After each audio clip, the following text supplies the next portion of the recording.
Monk with Soaping News, Oak Film Festival. Now we're talking to some subjects of the film Goodnight Brooklyn. Subject of the film. So, your house? Tell me about that. Yeah, it was it was our place. Like you talked to Oliver a little bit earlier. Yeah, it was a place where we lived and worked, and we were able to make it work because they were kind of separate zones. But it was kind of a dream to be able to just do whatever you wanted any time of day. We were in a real no man's land kind of. When we were first there, nobody really wanted to have anything to do with that area. And a decade on, it's the most expensive, or it's like the hottest commodity in Brooklyn.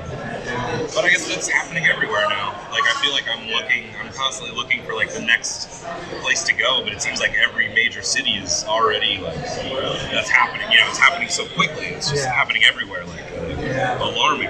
Even here in Dallas. Oh, sure. One of the jokes we have in this town is Dallas has no sense of their history. They just tear it down and put something on. And we say the same thing in New York too. But it's it's like that's not even special to our towns anymore. You go to Baltimore or Detroit, these places you would never expect that there'd be high-priced condos going on, but they are.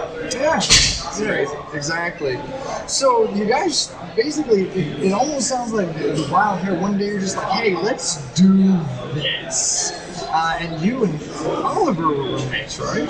No, well, Matt was there before I was. Basically, Matt, Oliver had a space with some other people, and then another chunk of the building came available, and so Matt moved in, and then they had another section that was they were oh, what are we going to do with this?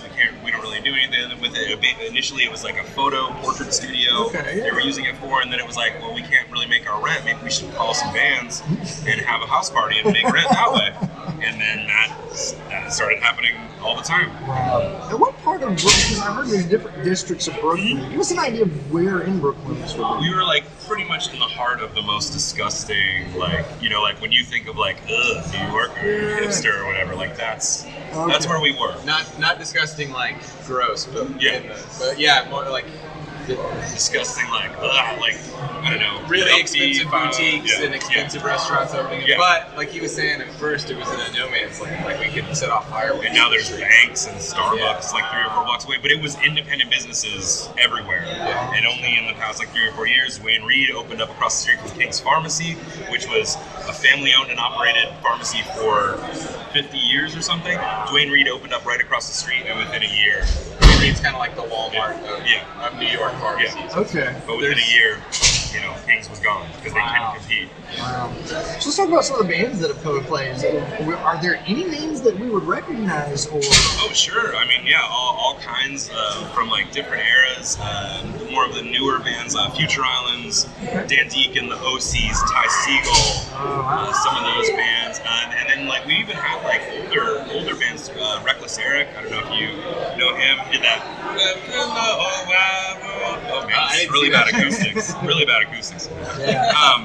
And then who else? Oh, Ardo Lindsay played a bunch of times from DNA, a really famous no wave band from New York in the 80s. Our Stevie Moore played there for sure.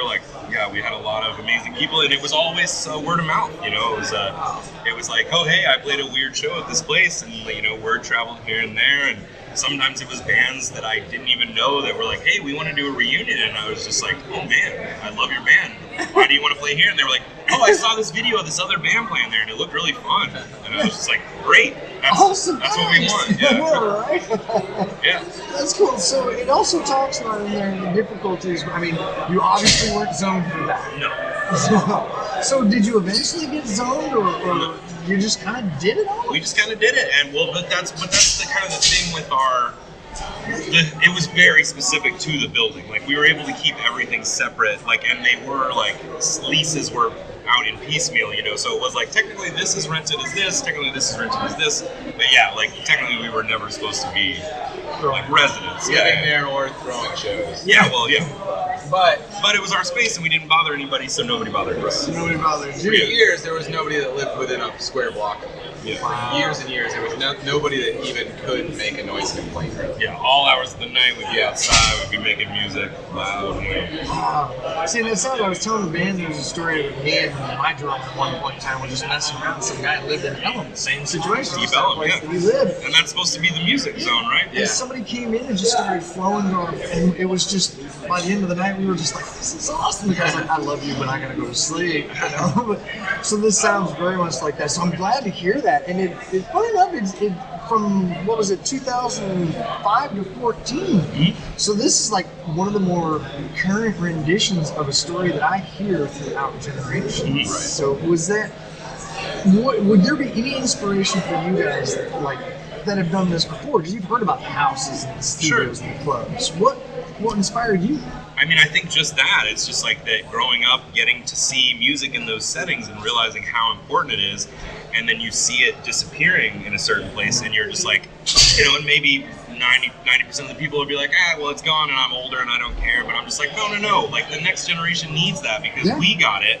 And it made us who we are. So like the next generation needs it too. There was some night that I think we later figured out. Me and you both went to a show at like a big fancy theater called the Town Hall. Saw one band play. We didn't know each other at the time. We later went to a small show at a warehouse. Yeah. And that we were both like, whoa, this is where I want to see shows. 10 times more fun, 10 times better. Yeah, and it was just a weird. There was all that plastic sheeting around. It was like we had no business. It was a building under construction. Right. It felt just like a guerrilla strange show. and special.